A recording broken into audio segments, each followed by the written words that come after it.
Hello guys, welcome to my YouTube channel math classes. आज जो हम बात कर रहे हैं भाई, हमारे पास एक अगला चैप्टर है जिसको हम बोलते हैं अधिकार। देखो भाई, तुमने इसके ना जितने भी वीडियोस है पिछली, वो तुमने सारी सारी देखी है या फिर नहीं देखी, उसका कोई मतलब नहीं है। ठीक है, मैं तुम्हें इसी वीडियो में सारा सारा ऐसा बता दूंगा कि तुम्हें पिछली अगली वीडियो को देखने की जरूरत नहीं है इस वीडियो को समझने के लिए। ठीक है, तो भाई बात करते हैं अधिकार का अर्थ क्या होता है। ठीक है, देखो जैसे मान लो भाई मुझे कोई ऐसा काम करना है, ठीक है, तो उस काम को करने के लिए मेरे पास एक पावर होना चाहिए, उस पावर को हम बोलते हैं अधिकार। ठीक है, और लोग इसकी मांग करते हैं, बोलते हैं भाई मैं अपना काम अपने हिसाब से करूंगा। तुम खुद देखो अपने घर में क्या बोलते हो कि भाई ये मेरा काम है, मैं खुद करूंगा अपने हिसाब से, ये होता है। तो अधिकार किसी व्यक्ति द्वारा की गई मांग है, ठीक है, जिसे सार्वजनिक कल्याण को ध्यान में रखते हुए तो समाज स्वीकार करता है। ठीक है, मतलब कि समाज का भला देखते हुए भाई समाज किसको स्वीकार करता है, हाँ भाई ठीक है, ये तेरा अधिकार है, तो ये सारा सारा काम कर सकता है। ठीक है, और राज्य मान्यता देता है, भाई जो सरकार इसको मान्यता देती है, यहाँ पे तो काम कर ले, कोई दिक्कत नहीं है, लेकिन वो तो ये बस ध्यान रखे चल कि समाज समाज के हिसाब से होना चाहिए वो। ठीक है, समाज में उसको तेरे काम से किसी को दिक्कत ना हो। जैसे मान लो तुम रात में देखो भाई, डीजे तो है आई थिंक 11 बजे बंद हो जाता है। ठीक है, जो 11 बजे होकर डीजे बंद हो जाता है, ऐसा क्यों है, समाज में लोग सो जाते हैं इस टाइम। ठीक, तो किसी को दिक्कत नहीं होनी चाहिए। तो हाँ भाई, तो वह मांग अधिकार बन जाती है, और ये जो ऐसी मांग होती है उसी को अधिकार बोलते हैं। तो समाज में स्वीकृति मिले बिना मांग या अधिकार का रूप नहीं सकते। कभी ऐसा होता है कि जब तक समाज उसको स्वीकार नहीं करेगा तो हम उसको मांग नहीं बोल सकते हैं। ठीक है, मतलब उसको हम अधिकार भी नहीं बोल सकते। अगली बात करें भाई, मानव अधिकार की विश्वव्यापी घोषणा। भाई जो मानव के अधिकार है, ठीक है, उसको पूरे वर्ल्ड में क्या घोषणा हो रखी है। दो, विश्व के समस्त देशों के नागरिकों को अभी पूर्ण अधिकार नहीं मिले। ठीक है, भाई ऐसा है कि जितने भी लोग हैं, ठीक है, सबको सारे सारे अधिकार मिले नहीं है। तो इसी दिशा में 10 दिसंबर 1948 को संयुक्त राष्ट्र संघ की सामान्य सभा, भाई ये जो संयुक्त राष्ट्र संघ है भाई, ये तो हमारे पास एक ऐसा संघ है जिससे अगर आसान सी भाषा बने तो भाई जो पूरा देश है वो चलता है इससे। ठीक, तो संयुक्त राष्ट्र संघ की सामान्य सभा ने मानव अधिकारों की सार्वभौमिक घोषणा को स्वीकार कर लागू किया गया। देखो भाई, अब क्या है कि जो मानव अधिकार जो है, ठीक, ये क्या है कि सार्वभौमिक घोषणा मतलब जो सब जगह लागू हो जाए, तो उन सबको स्वीकार किया। अगर आसान सी बात बोले भाई, जो संयुक्त राष्ट्र संघ है ये पूरे देश को कंट्रोल करने वाले एक टीम बना रखी है। ठीक है, ये टीम क्या करती है कि भाई किसी देश के बीच में लड़ाई ना हो, शांति से रहे, ये सारा काम भी संभालते हैं। तो संयुक्त राष्ट्र संघ की सामान्य सभा ने मानव अधिकारों की सार्वभौमिक घोषणा को स्वीकार कर लागू किया गया है। ठीक है, तो भाई जो संयुक्त राष्ट्र संघ है इसकी वजह से इंसान को अपने जो मानव के अधिकार है वो मिले। इसीलिए मानव अधिकार दिवस को भी 10 दिसंबर को मनाया जाता है। तुम्हारे से एमसीक्यू आने के चांस होते हैं। ठीक है, पेपर में कई बार आ चुका है ये। हाँ भाई, अगली बात करते हैं अधिकार क्यों आवश्यक है। ठीक है, आवश्यक आ जाए या फिर अधिकार के क्या महत्व है, तो भाई तुम्हें ये आंसर लिखना है। तो पहला, व्यक्ति की स्वतंत्रता और गरिमा की सुरक्षा के लिए। भाई जो व्यक्ति है, ठीक है, उसकी स्वतंत्रता के लिए, और जो उसकी गरिमा है, ठीक है, जो उसका विश्वास है उसकी सुरक्षा के लिए।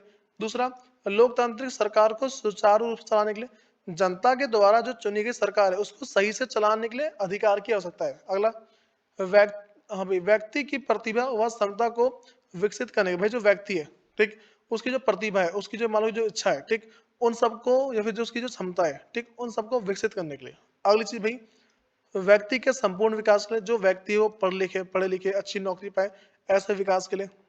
अगला है, अधिकार रहित व्यक्ति बंद पिंजरे में पक्षी के समान। देखो, एक ऐसा व्यक्ति, ठीक है, जो अधिकार रहित है, जिसके पास कोई अधिकार नहीं है, उसको बोल सकते हैं एक पिंजरे के अंदर बंद पंछी है, ऐसा होता है। इसीलिए भाई अधिकार की आवश्यकता होती है। हाँ भाई, अधिकार की उत्पत्ति कैसे हुई, तो प्राकृतिक अधिकारों का सिद्धांत पहले, जैसे जीवन जीना, स्वतंत्रता और संपत्ति। प्राकृतिक अधिकार मतलब 17वीं और 18वीं शताब्दी ये इस टाइम चलता आ रहा है। ठीक है, मतलब कि हम जीवन जी सकते हैं, हम स्वतंत्र रूप से रह सकते हैं, और हमारे पास हम संपत्ति रखें। ठीक है, ये सारे क्या प्राकृतिक अधिकार के अंदर आते हैं। लेकिन आधुनिक युग में क्या होता है, प्राकृतिक अधिकार अस्वीकार्य मानव अधिकार है, सामाजिक कल्याण की दृष्टि से महत्वपूर्ण है। इसका मतलब भाई जो प्राकृतिक अधिकार है, ठीक, प्राकृतिक अधिकार सिर्फ वही माने गए हैं जो समाज ने स्वीकार किया। अगर समाज बोल रहे हैं भाई ये बात गलत है तो गलत है। तुमने भाई देखो, पहले के जमाने में क्या होता था, पहले के जमाने में एक थी सती प्रथा। ठीक है, सती प्रथा के अंदर क्या था भाई, जो सती प्रथा थी, ठीक है, सती प्रथा के अंदर होता ऐसा था कि अगर भाई पति मर गया तो पत्नी को साथ में जला देते। ठीक, समाज ने इसको बाद में स्वीकार करने से मना कर दिया। ठीक, तो भाई वो चीज हट गया आराम से। उसके बाद भाई अधिकारों के प्रकार, प्राकृतिक, नैतिक, कानूनी। ठीक है, तो भाई इनके बारे में बात करते हैं। तो प्राकृतिक अधिकार कौन से हैं? जन्म के समय जो मिला अधिकार होता है, ठीक है। जैसे स्वतंत्रता का अधिकार, संपत्ति का अधिकार, ये सारे क्या भाई प्राकृतिक अधिकार है। नैतिक अधिकार क्या है? व्यक्ति की नैतिक भावनाओं से जुड़े अधिकार, जैसे माता पिता की सेवा करना, ठीक है, शिष्ट व्यवहार करना, सच्चा चरित्र, मतलब कि मान लो अपना जो मन है उसको अच्छा रखना, और आदर का भाव करना, ये सारे के सारे बस भाई क्या है, ये सारे बस नैतिक अधिकार के अंदर आते हैं। जैसे मान के चलो भाई कि एक कोई बच्चा है, एक जो छोटा सा बच्चा होता है, उसका सबसे जो बड़ा अधिकार है वो क्या होता है कि पहले बचपन में उसके जो माँ बाप है, ठीक है, जो उसके माँ बाप है वो क्या करते हैं, उसको बचपन में पालते हैं, ठीक। जब माँ बाप बचपन में पालते हैं तो उसका बाद में ये भी अधिकार होता है, जो बच्चा है उसका अधिकार ये है कि भाई अपने माँ बाप की सेवा करे, ये उसका अधिकार है, ठीक है। इसको हम ना एक तरह से मानो नैतिक अधिकार बोलते हैं। अगर कोई माँ बाप है, ठीक है, अगर उनका बच्चा उनकी सेवा नहीं कर रहा, अगर ये केस करेंगे भाई बच्चा जाएगा सीधे जेल में, ऐसा होता है। अगली बात करते हैं कानूनी अधिकार क्या है, जिन्हें राज्य ने कानूनी मान्यता दी है। कानूनी अधिकार वो सारे सारे होते हैं जिनको राज्य ने बोला भाई कि ये अगर तुम ऐसा काम करते हो तो पछताओगे बाद में, ठीक। इसके भाई कुछ कुछ मेरे पास है। जैसे पहली बात करते हैं, इसको बोलते हैं मौलिक अधिकार, ठीक है भाई। यहाँ पे ना थोड़ी क्वालिटी बढ़ा लेना, इस पेज पे अपने जो वीडियो की क्वालिटी थोड़ा बढ़ा लो, फिर जाके बाद में कम कर लेना, चल जाएगा काम। तो पहले भाई मौलिक अधिकार, स्वतंत्रता, समानता, संवैधानिक उपचार का अधिकार, शोषण के विरुद्ध अधिकार, धार्मिक स्वतंत्रता का अधिकार, सांस्कृतिक और शैक्षिक अधिकार, ये सारे सारे। और अगली बात करें राजनीतिक अधिकार में, मत वोट देने का अधिकार, निर्वाचित होने का अधिकार, मतलब कि खुद को अगर तुम चाहो तो एक तरह से मान लो जिस पद पे लेके जाना चाहते हो उस पद पे जा सकते हो। अगला है सरकारी पद प्राप्त करने का अधिकार, तुम जिस पद पे जाना चाहते हो उस पद पे आराम से जा सकते हो, ये सारा सारा वो है। तो अगली बात करते हैं भाई नागरिक का अधिकार, तो देश में कहीं आने जाने की स्वतंत्रता, एक देश है वो कहीं भी जा सकता है देश के अंदर। अगला विचार अभिव्यक्ति की स्वतंत्रता, मतलब कि अगर वो अपने विचार रख सकता है, मतलब कि जो उसके विचार है वो जनता के सामने रख सकता है। और अगली बात करें आर्थिक अधिकार, ठीक है, तो काम करने का अधिकार और संपत्ति खरीदने का अधिकार, ये सारे के सारे भी इसी अधिकार के अंदर आते हैं, जिसको हम बोलते हैं कानूनी अधिकार, ठीक है। अब सुनो भाई, तो अधिकार की दावेदारी कौन है? पहले बोलते हैं सार्वभौम अधिकार, इसका मतलब है सब जगह लागू होने का अधिकार। अगला है शिक्षा का अधिकार, अगला है अभिव्यक्ति का स्वतंत्रता। तो इन तीनों के बारे में हम पढ़ेंगे, ठीक। तो भाई बात करते हैं कुछ कार्य, हाँ भाई कुछ कार्यकलाप जिन्हें अधिकार नहीं माना जा सकता। देखो भाई कुछ कुछ ऐसी चीजें जिनको अधिकार नहीं मानते, वे कार्यकलाप जो समाज के स्वास्थ्य और कल्याण के लिए नुकसानदेह है, वो सारे सारे काम, वो सारे सारे काम कार्यकलाप को काम बोलते हैं, ठीक है, जो समाज के स्वास्थ्य के लिए अच्छा नहीं होता।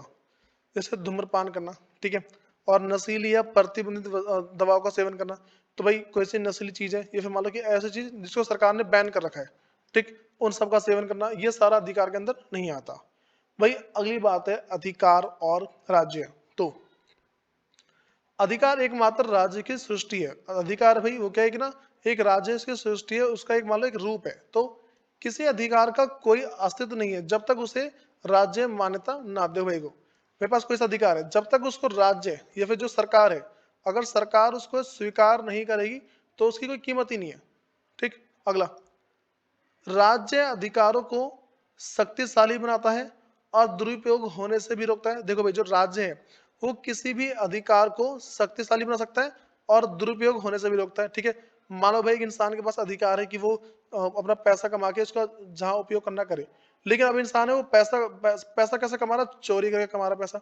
तो भाई ये चीज क्या है कि उसमें नहीं है, मतलब कि ये दुरुपयोग है, तो उस दुरुपयोग होने से रोक सकता है वो। अगला भाई अधिकारों की रक्षा राज्यों का दायित्व। देखो जो इंसान के अधिकार है उसकी रक्षा करना एक राज्य का दायित्व है, राज्य की लायबिलिटी है, राज्य के ऊपर कर्जा है, सरकार के ऊपर कर्जा है कि भाई हमारे अधिकार की सुरक्षा तुम खुद करोगे। अगली चीज भाई अधिकार और शक्तिशाली कैसे हो सकते हैं? पहला, अगर संविधान में लिखा होगा, अगर कोई सा भी अधिकार है वो संविधान में लिखा हुआ है तो वो क्या भाई शक्तिशाली हो जाएगा। तुम्हें ध्यान रखना है कि जितनी बातें लिखी ना तुम्हें इसके अंदर बना बना के लिखना भी होता है, ये सिर्फ हेडिंग हेडिंग है। अगला, स्वतंत्र न्यायपालिका अधिकारों की संरक्षण, अगर न्यायपालिका को पूर्ण रूप से स्वतंत्र कर दिया जाए, ठीक है, तो भी क्या बोल सकते हैं भाई कि जो तुम्हारा अधिकार है वो सारे सारे सही है। फिर थोड़ा और अगर आगे बढ़े तो संघात्मक सरकार और शक्ति का विभाजन। देखो अगर संघ बना दे, एक ग्रुप बना दे और शक्ति का विभाजन ढंग से करे तो भी हम क्या अपने अधिकारों को शक्तिशाली बना सकते हैं। अगर स्वतंत्र प्रेस, भाई जो हमारे देश की जो मीडिया है, जो प्रेस है, अगर इसको स्वतंत्र कर दी जाए, ठीक है, तो हमारा अधिकार अपने आप हो जाएंगे। जितने भी प्रेस है भाई वो सारे के सारे बिके हुए होते हैं, ठीक है, किसी न किसी जो नेता है उसने खरीद रखा होता है। अगला है जनता की जागरूकता, भाई जनता को जागरूक करके उनके अधिकार को और ज्यादा शक्तिशाली बना सकते हैं। अगला है राज्य का नागरिकों के आंतरिक मामलों में कोई हस्तक्षेप नहीं है। वही जो राज्य है, ठीक है, अगर नागरिक के किसी अंदर के मामले में कोई मान लो कि जो उसका आंतरिक मामला जो पर्सनल मामला है उसमें कुछ हस्तक्षेप ना करे, ठीक है, कोई टांग ना अड़ाए, तो अधिकार और ज्यादा शक्तिशाली हो जाएंगे। फिर वही हमारे पास है, यदि राज्य अधिकारों को सुरक्षित करता है तो उसे यह भी अधिकार प्राप्त हो कि वह अधिकारों के दुरुपयोग को रोकने के लिए संविधान के अनुच्छेद 19 और 2 में मौलिक कर्तव्य का भी वर्णन किया गया है। देखो, ये वाली बातें बता रखी है भाई कि एक अधिकार को और शक्तिशाली तब भी बना सकते हैं जब अधिकारों की सुरक्षा की जाए और उसको दुरुपयोग होने से रोका जाए, ठीक है। हाँ भाई, अगली बात करते हैं अधिकार और कर्तव्य भाई दोनों का मतलब क्या होता है, ठीक है। अगर कोई सा अधिकार है तो हमारा उसके साथ कर्तव्य भी जुड़ के आता है। अगर मुझे कोई अधिकार दिया हुआ है तो मेरा कर्तव्य है उस अधिकार का पालन करना। देखो भाई, अधिकार और कर्तव्य सिक्के के दो पहलू हैं। इसका मतलब ये होता है कि अगर तुम्हें किसी चीज का अधिकार दिया गया तो वहां पर से कर्तव्य भी आता है भाई, तुम उस कर्तव्य का पालन करोगे, ठीक है। अब सुनो, एक पहलू अधिकार है तो दूसरा पहलू कर्तव्य है, ठीक। समाज में हमें जो अधिकार मिलते हैं उनके बदले हमें कुछ ऋण चुकाना पड़ता है। अगर मुझे कोई सा अधिकार दे रखा है सरकार ने, ठीक है, तो उसके बदले मुझे कुछ ना कुछ भाई सरकार को देना पड़ता है, मान लो टैक्स देना पड़ता है, ठीक। ये चीज है, ये ऋण ही हमारे कर्तव्य है, ठीक है। और ये जो ऋण हमें चुकाना पड़ता है सरकार को, यही हमारा क्या कर्तव्य है। और भाई अगली बात करते हैं कर्तव्य क्या होता है, जिम्मेदारी क्या होती है। कर्तव्य अंग्रेजी शब्द ड्यूटी शब्द से, मतलब कि जिसको बोलते हैं डेप्ट बना है, जिसका अर्थ है ऋण, ठीक है। ड्यूटी इसको बोलते हैं डेप्ट, और डेप्ट का मतलब ऋण। और अगर बोले ना भाई तो लायबिलिटी होती है, ठीक है, अकाउंट्स की भाषा में बोले लायबिलिटीज होती है। तो राज्य नागरिकों को अधिकार के रूप में अनेक देता है, ठीक है। जो देखो यहाँ पे कह रहा है कि जो ऋण है, ऋण राज्य नागरिकों को अधिकार के रूप में अनेक देता है, मतलब कि अनेक बहुत सारे अधिकार देता है। ये अधिकार मतलब अनेक अधिकार, अभी अनेक अधिकार देता है, ठीक है। ये अधिकार नागरिक पर एक प्रकार से ऋण है, ठीक है। और जितने भी अधिकार दे रखे हैं ये सारे का ऋण है। इनको चुकाने के लिए नागरिक कर्तव्य का पालन करते हैं।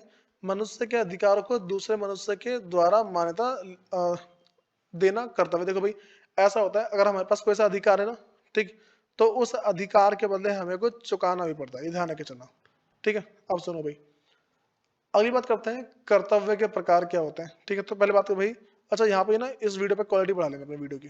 अब सुनो, नैतिक कर्तव्य क्या होता है, अपने परिवेश को स्वच्छ रखने का कर्तव्य, ये हमारा हमारा क्या कर्तव्य है। अगर हमें एक देश में रहने का अधिकार दिया तो वहाँ पे भाई ये भी कर्तव्य बनता है कि जहाँ पे हम रह रहे हैं वहाँ पे स्वच्छ रखें। अगला, बच्चों को उचित शिक्षा दे भाई, अच्छी क्वालिटी की एजुकेशन दे। माता पिता व बुजुर्गों की सेवा करना, जो हमसे बूढ़े हैं, ठीक है, या जो हमारे बड़े हैं उनकी सेवा करना। और समाज में, अब इस सामाजिक नियम का पालन करना, समाज में नियम बना रखे उनका पालन करना। परिवार की आवश्यकता को पूर्ण करना, जो हमारा परिवार है, ठीक, उनकी आवश्यकता को पूरा करना। और अगर कानूनी कर्तव्य की बात करें, देखो भैया तो नैतिक है, जो बच्चों को अपने अपने दिल से करना चाहिए, ठीक है। ये क्या है, अपने दिल से करना चाहिए, ठीक है, अपने मन से करे, दिल से या मन से करे।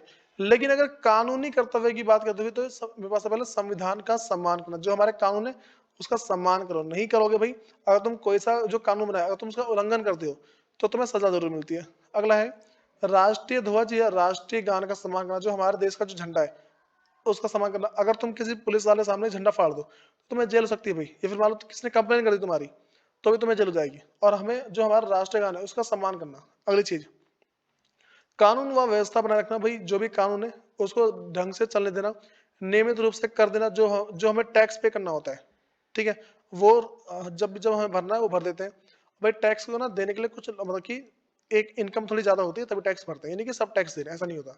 मतलब कि वो दे रहे होते हैं लेकिन प्रत्यक्ष रूप से नहीं दे रहे होते, तो पता नहीं चलेगा कि तुमने टैक्स पे कर दिया है। अगला हमारे पास है भाई कि राष्ट्रीय संपत्ति की सुरक्षा, ठीक, जो हमारा जो देश है, ठीक है, हमें अपनी जो हमारे देश की संपत्ति है उसकी सुरक्षा खुद करनी चाहिए। अगला है देश की एकता तथा अखंडता व सुरक्षा बनाए रखना। एक जो देश है, ठीक है, उसकी उसकी एकता बनाए रखना और उसकी अखंडता बनाए रखना और देश को सुरक्षित करना। अगला है देश की रक्षा करना, ये भी हमारा कर्तव्य है। और प्राकृतिक संसाधनों का समझदारी पूर्ण उपयोग करना, जो संसाधन हमें प्रकृति से मिले उसको ढंग से, और भाई मान लो कि ढंग से उपयोग करना। मान लो हमारे पास नदी है, अगर तुम नदी गंदी करोगे ना तो सरकार तुम्हें दंडित कर सकती है। और भाई ओजोन परत की हिफाजत करना, भाई जो हमारे पृथ्वी की जो सुरक्षा कवच है, एक जो सुरक्षा कवच है इसकी सुरक्षा करना, ठीक है। हाँ भाई, अगली बात करते हैं कि कर्तव्य व अधिकार एक ही पहले दो से क्यों है, इसको पहले बता चुका हूँ। ठीक है, अब सुनो भाई, हमारे पास है कुछ नए मानव अधिकार, हमारे पास कुछ कुछ नए मानव अधिकार है, तो इसके बारे में क्वेश्चन जरूर आता है। तो देश में नए खतरों और चुनौतियों के उभरने के लिए मानव अधिकार की सूची बनाई गई है, ठीक है। जैसे मान लो कि स्वच्छ वायु, सुरक्षित पेयजल तथा टिकाऊ विकास का अधिकार, ये पहले हमारे मानव अधिकार है, ठीक है, कि हमें जो वायु है साफ मिले और साफ पानी मिले, ये सारा भाई। टिकाऊ विकास मतलब विकास ऐसा करो कि जो सालों साल तक चले। मान लो कि एक स्कूल बनाया, स्कूल ऐसा मानो भाई जन्मों जन्मों तक स्कूल चल जाए। अगला मेरे पास है भाई सूचना के अधिकार का दावा, ठीक है। अब भाई सूचना का अधिकार होना चाहिए, मतलब कि अगर हमारे देश में कुछ हो रहा है तो मैं उसके बारे में जानूं, ठीक है, उसके बारे में जान सकूं, ये अधिकार मेरे पास है। अगला है महिला सुरक्षा का अधिकार, महिला को सुरक्षा मतलब कि जो महिला को सुरक्षा देने का अधिकार सरकार का ही है।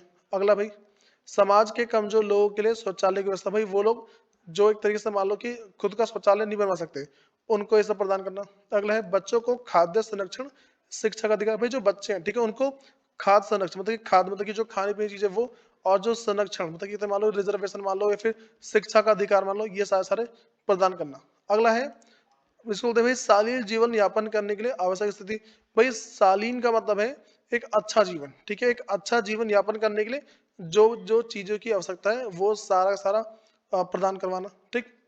अगली बात करते हैं भाई मानव अधिकारों की कीमत, भाई मानव अधिकार का महत्व क्या है, ठीक है, इसका महत्व या फिर मान लो जरूरत क्या है। तो मनुष्य की सतत जागरूकता, भाई इसका मतलब है लगातार, ठीक है, लगातार।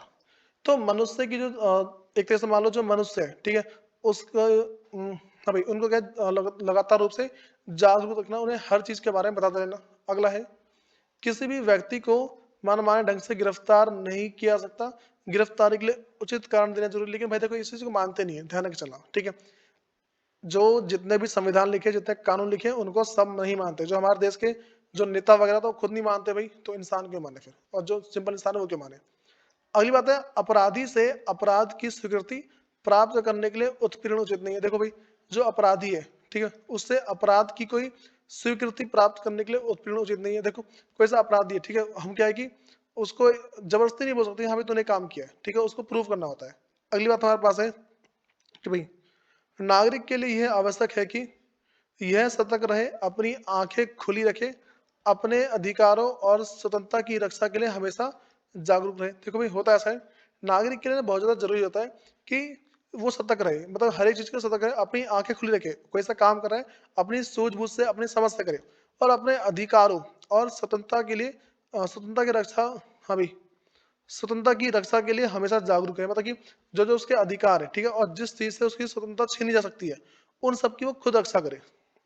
हाँ भाई कुछ कुछ दावे हैं, दावे की बात करते हैं। तुम्हारे ना एग्जाम में देखो किसी क्वेश्चन में अगर दावा लिखा आ जाए, ठीक है, दावे लिखा आ जाए, तो भाई टेक देना सारा सारा पॉइंट, ठीक। अगली बात करते हैं दावे वास्तव में व्यक्ति की मांगे होती है, भाई लोगों ने कुछ मांगे की होती है, जो मांगे नैतिक या सामाजिक पक्ष में उचित हो, जिनको मानव स्वीकार करता है, ठीक है, ये सारी वो चीज होती है, ठीक। अगला सभी दावे अधिकार में नहीं होते, परंतु सभी अधिकार दावे होते हैं। देखो ये ध्यान रखना जितने भी जो दावे हैं, ठीक है, वो शास्त्र अधिकार के अंदर नहीं आते, लेकिन जो हमारे अधिकार है वो जो जो हमारे अधिकार है वो सारे दावे होते हैं सरकार के, ठीक। अगला भाई ऐसा होता है दावे का नॉर्मली मतलब ये होता है कि मैं किसी से दावा करता हूँ, मान लो कि रिक्वेस्ट करना है, फिर मान लो कि कोई से एक काम को ना करने का अधिकार होना, ये मान लो। अगला अधिकार दावे वे हैं दावे हैं जो राज्य द्वारा मान्यता प्राप्त हो, ठीक है, सभी दावों को राज्य द्वारा मान्यता प्राप्त होते हैं। देखो जितने भी दावे किए हैं, सरकार ने बोला भाई हम ये दावा करते हैं कि हम ये वाला काम कर देंगे, हम वो वाला काम कर देंगे, ठीक, हम डैम बनवा देंगे और बच्चों को अच्छी सुविधा देंगे, ये सारी सारी चीजें। और दावे राज्य के संविधान द्वारा गारंटी नहीं है, और ये जो दावे दे रखे हैं इसमें संविधान की गारंटी नहीं है कोई सी, लेकिन मौलिक अधिकारों के राज्य के संविधान द्वारा, ठीक। इसमें क्या होता है जो मौलिक अधिकार के राज्य, ठीक है, मतलब कि ये जो दावे होते हैं उसकी कोई गारंटी नहीं कि भाई तुम्हें करके ही देंगे, ठीक है। उसके बाद भाई अब जो सबसे इंपॉर्टेंट बात हमें समझ चलनी है वो क्या, देखो तुम्हारे ना देखो मैं तुम्हें जितने पॉइंट बताए, अगर तुम ये सारे पॉइंट याद करोगे ना तो तुम एग्जाम में जितने भी क्वेश्चन आते हैं वो सारे के सारे क्वेश्चन आसानी से कर पाओगे, ठीक। लेकिन तुम्हें लगता है भाई कि फिर भी इसकी जो इंपॉर्टेंट क्वेश्चन की वीडियो वो देनी चाहिए, तो तुम सब अगर कमेंट करते हो तो इसकी वीडियो तुम्हें गारंटेड मिल जाएगी, जिसमें सारे के सारे इंपॉर्टेंट क्वेश्चन होंगे। फिर मिलते हैं इसकी नेक्स्ट वीडियो में, धन्यवाद।